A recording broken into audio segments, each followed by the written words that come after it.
A continuación, Quito TV. Quito TV, con el arquitecto David López, en Telesucesos, Canal 29.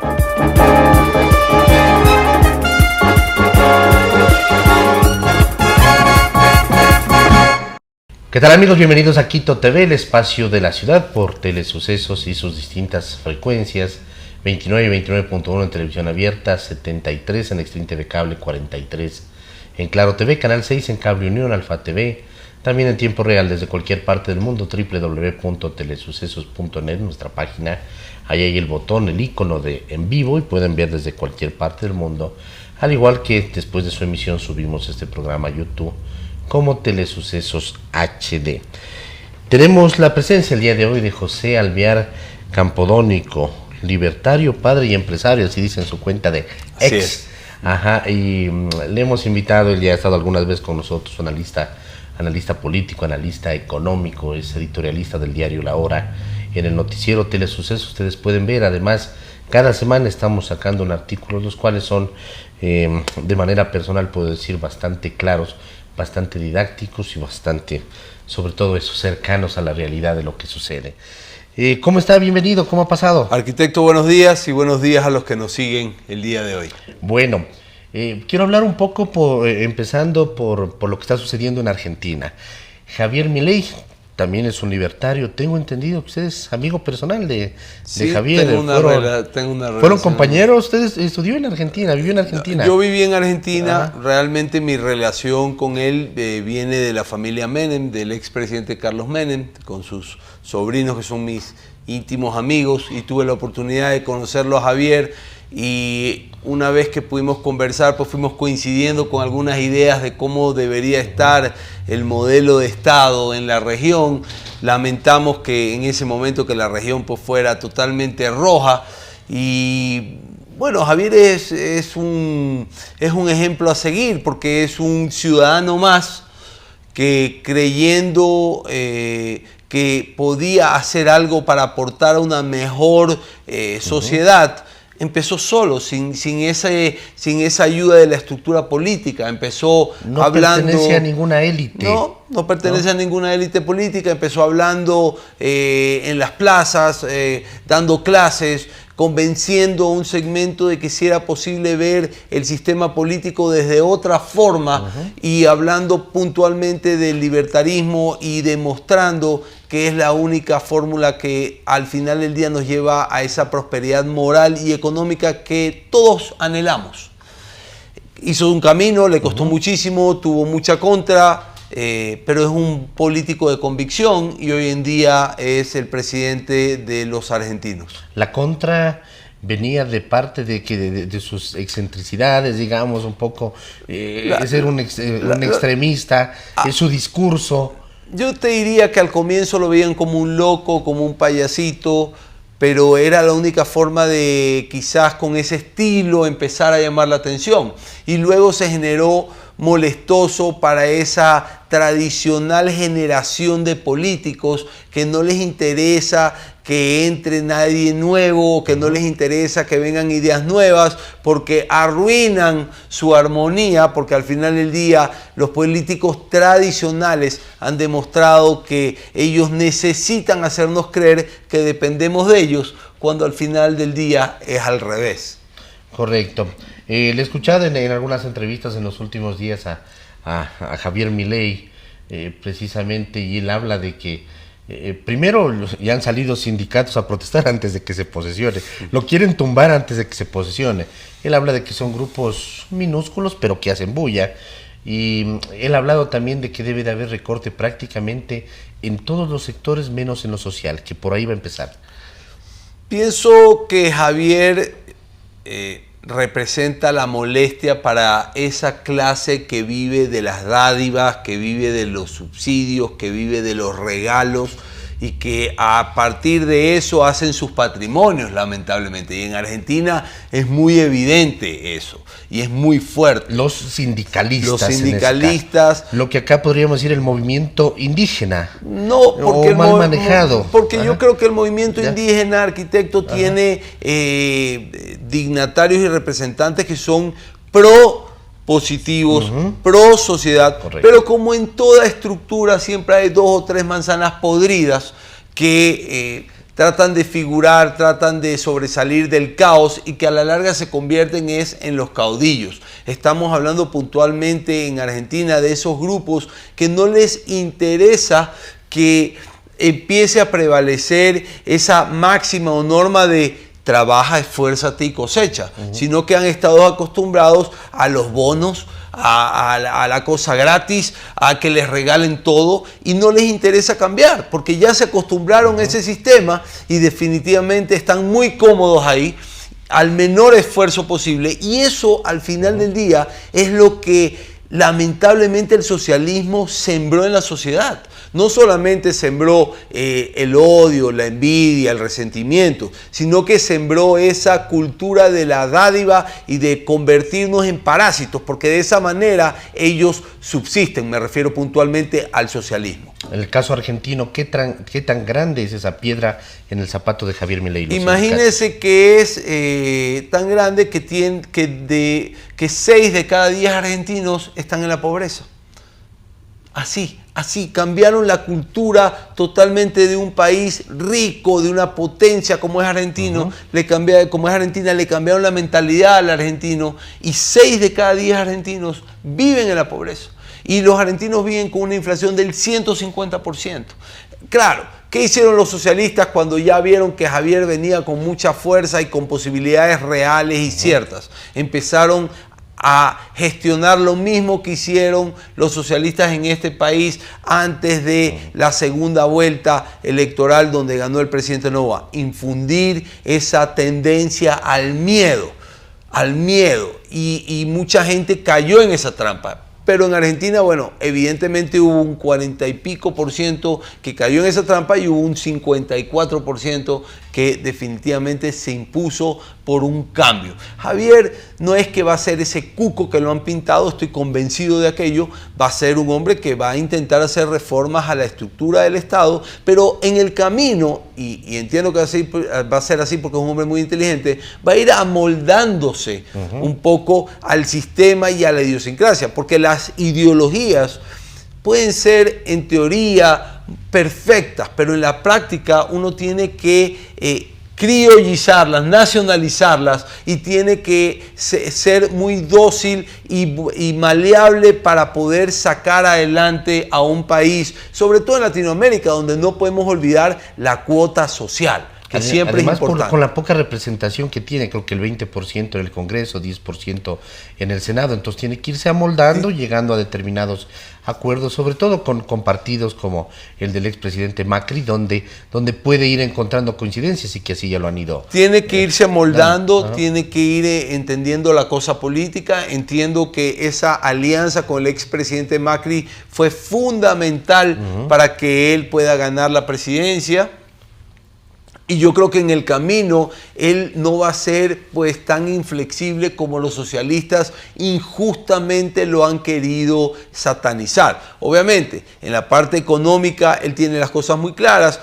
Hoy en día, como tú bien dices, él no va a dejar la cuota social, pero sí va a ser inflexible y radical con esa burocracia en exceso que tanto mal hace a los países y que dejan la cultura y que nos inyecta la cultura a los ciudadanos de esa religión al Estado, que significa que el Estado debe ser la boya de salvación a todos nuestros fracasos. Y definitivamente no debe ser así. Debemos entender que el éxito o los fracasos dependen única y exclusivamente de nuestras decisiones de vida, de qué queremos estudiar, de qué queremos hacer, de qué religión queremos tomar, de las decisiones a las cuales nosotros nos vamos a hacer responsables. Tiene que ir hacia la dolarización, que es una de sus propuestas de campaña, y lo ha dicho incluso en los últimos días, ha dicho, van a haber medidas económicas que van a ser duras, pero van a ser temporales. Porque si no tomamos esas medidas, en cambio, vamos a tener una situación que en cambio es irremediable, no temporal como lo que viene. Totalmente de acuerdo. Él ha sido claro que va a ir a la dolarización y una vez que ya ganó la presidencia dijo, bueno, sí, vamos a caminar a la dolarización, pero para llegar a la dolarización hay que cumplir con ciertos procesos.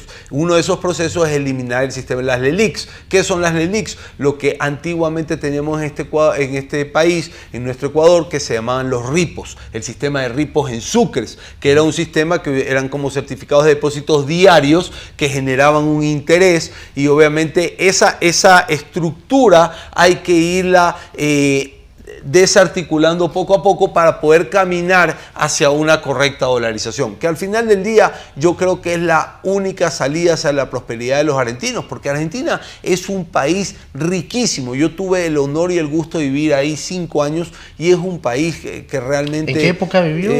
Viví en la época del 2017. Ya recién llegaban los Kirchner y realmente pues Argentina era un país bastante rico y es un país con gente preparada, pero lamentablemente tiene una inflación del 150% que hace que su moneda no sirva para nada. Y eso vuelve inviable una reactivación de comercio. Ellos viven como nosotros antes de la dolarización, esa etapa de la bicicleta financiera. Compra ahora porque después el peso, en este caso, se te devalúa y ya no vale 1.000, va a valer 1.200. Y pensar que el presidente Macri creo que lo dejó en 35 y fue satanizado. Y luego vinieron los gobiernos socialistas y vea dónde lo están dejando, en 1.200 pesos el dólar.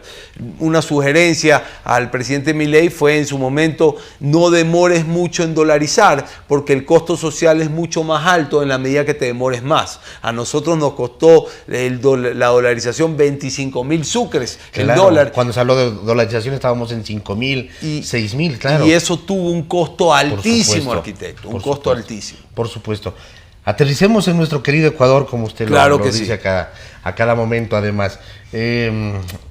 El nuevo ministro de Economía ya nombrado, ha dicho que han abierto los cajones prácticamente en la presidencia y encontraron 184 millones, 186, nada más de eso. Eso es lo que existe en caja. No encontraron ni para los cigarrillos. Eso es lo que existe en caja. 180 y pico de millones de dólares. Tienen que cubrir este mes 2.000 millones de dólares. Están viendo las vías y las formas para cobrar dinero y conseguir el flujo para no afectar a los funcionarios y todos aquellos que se deben al Estado y que tienen que trabajar, más las cuentas por pagar que tenemos como país.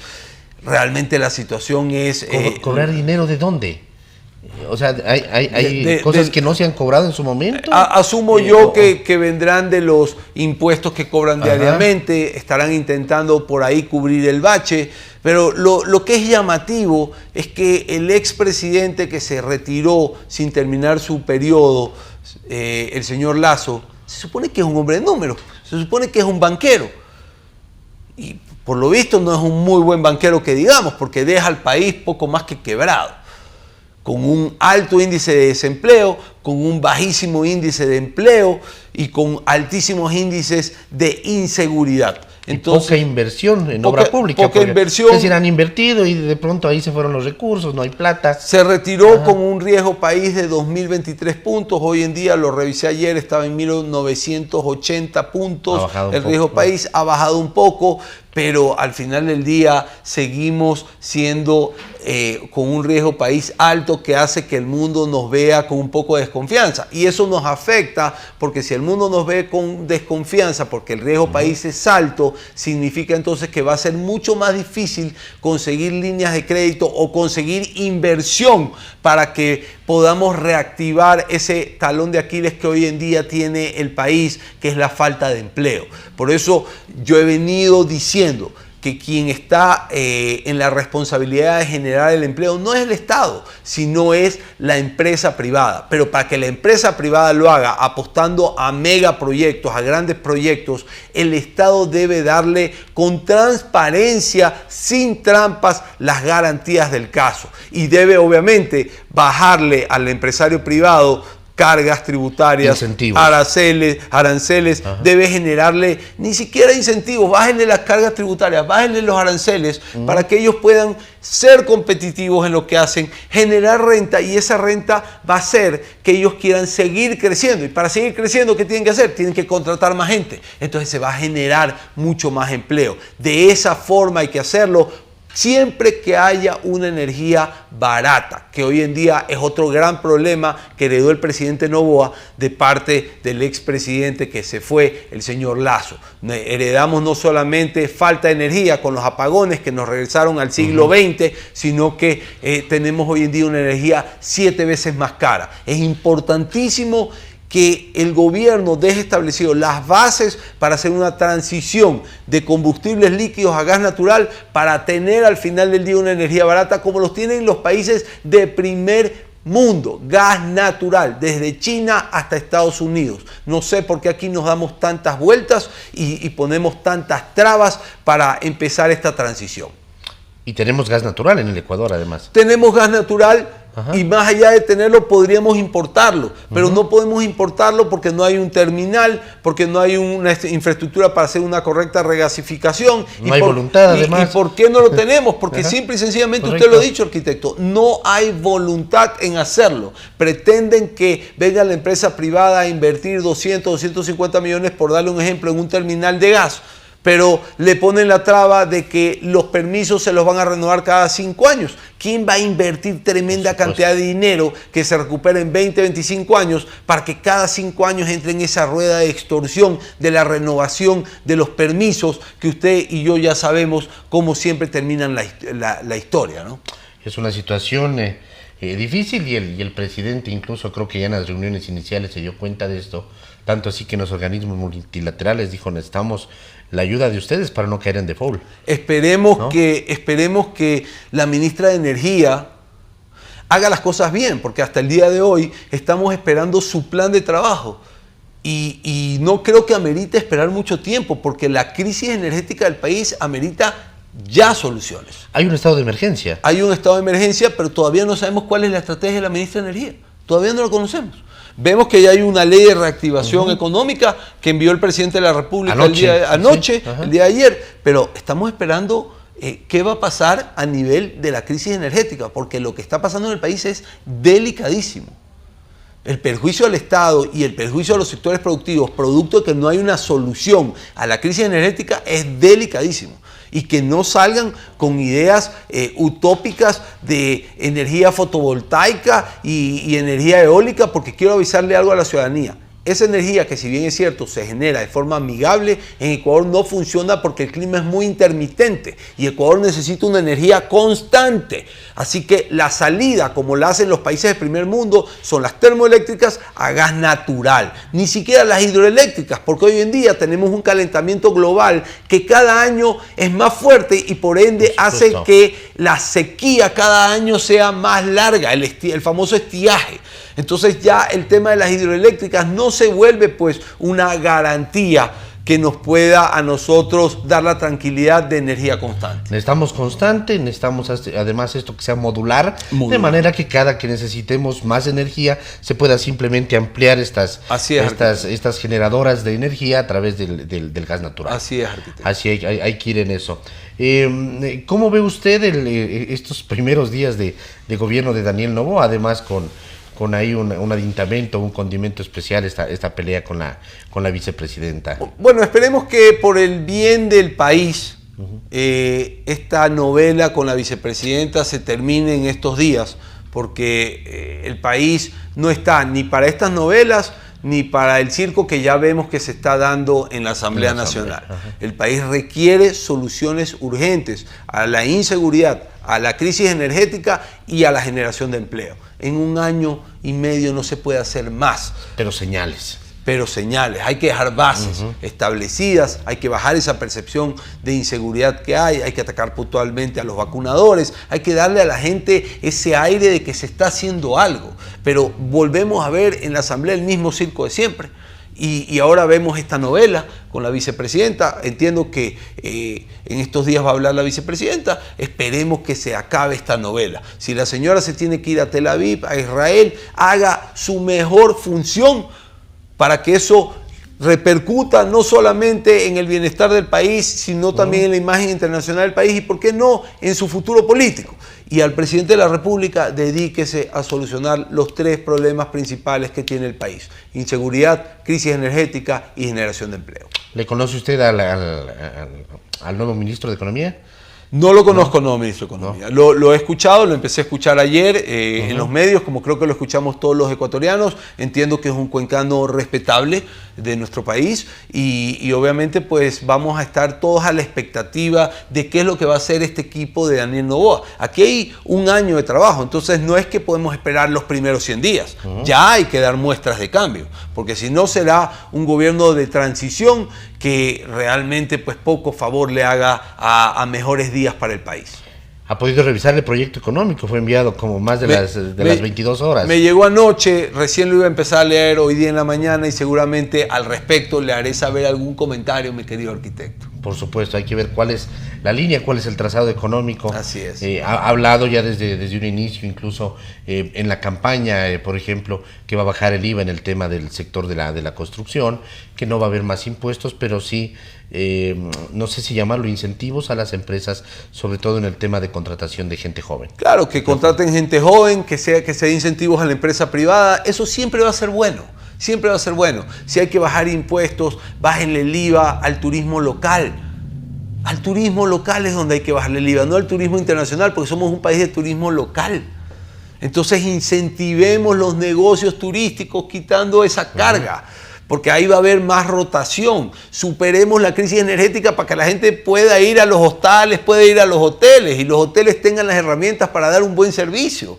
Pero si no nos ponemos a trabajar en los problemas medulares, la situación va a ser más cuesta arriba de lo que ayer lamentablemente nos anunció el nuevo ministro de Finanzas. ¿Puede ir reduciendo el tamaño del Estado? Yo, por ejemplo, creo que hay ciertos ministerios que no deberían estar, que deberían fusionarse. Por ejemplo, el famoso Ministerio de la Mujer. Va a sonar un poco chocante para las feministas, pero creo que eso debería ser un departamento que forme parte del Ministerio de Inclusión Social.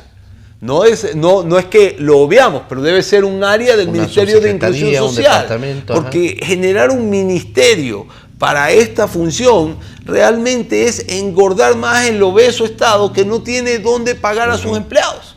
Entonces, más bien, fusiónelo al Ministerio de Inclusión Social, genere ahí procesos, reglas, procedimientos, alianzas, todo el tipo de proyecto. Por eso se llama inclusión social. Claro. Entonces, ¿para qué estamos armando otro ministerio? Y así hay algunos ministerios que deberían salir. Vendan CNT. Vendan CNT. O sea, privaticen las concesiones viales. O sea, abran las concesiones para la red vial, para hablar con propiedad. Abran las concesiones. No hay plata para mantener las carreteras. Inviten a la empresa privada. Vean lo que tienen que hacer con el Banco del Pacífico. Posiblemente haya que venderlo, pero véndanlo no a precio de, como dicen en la calle, de gallina enferma, pues, arquitecto. Ya, véndanlo bien. Véndanlo bien. Hay algunas instituciones del Estado. Vale, además, pues, por supuesto. Por supuesto. Por supuesto. Hay algunas instituciones del Estado que deberían ir saliendo. Porque no tenemos dinero. Y cuando no tenemos dinero y queremos sacar adelante nuestra economía, o nos ajustamos. Y para ajustarnos tenemos que reducirnos. Y definitivamente para mantenernos tenemos que buscar un aliado estratégico. Dejemos de ver a la empresa privada como el enemigo. Veámoslo como un aliado que nos puede ayudar a salir adelante como país, generando empleo, que es lo que más quiere la gente, lo que más grita y demanda la gente. O nos ajustamos la correa o nos ajustamos el cuello. Yo no hablaría de ajustarnos correa, a ningún correa, ¿no? Sino más bien el cinturón. Sino más bien pensar a conciencia y salir en función de país, entre todos empujando la carreta para que vengan mejores días para el Ecuador. Muy gentil por haber estado aquí. Gracias a ustedes, arquitectos. Siempre es un honor estar en este programa. Muy amable, siempre. José Alvear Campodónico, analista político, analista económico, padre libertario, empresario, ha estado el día de hoy con nosotros, editorialista del diario La Hora. Repito, en Noticiero Telesucesos ustedes pueden ver todas las semanas, los leemos, los artículos que él los escribe con una claridad importante.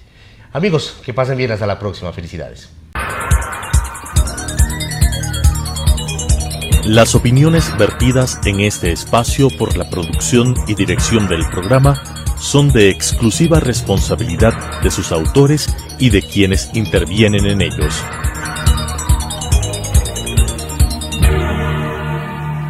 Quito TV, con el arquitecto David López, en Telesucesos, Canal 29.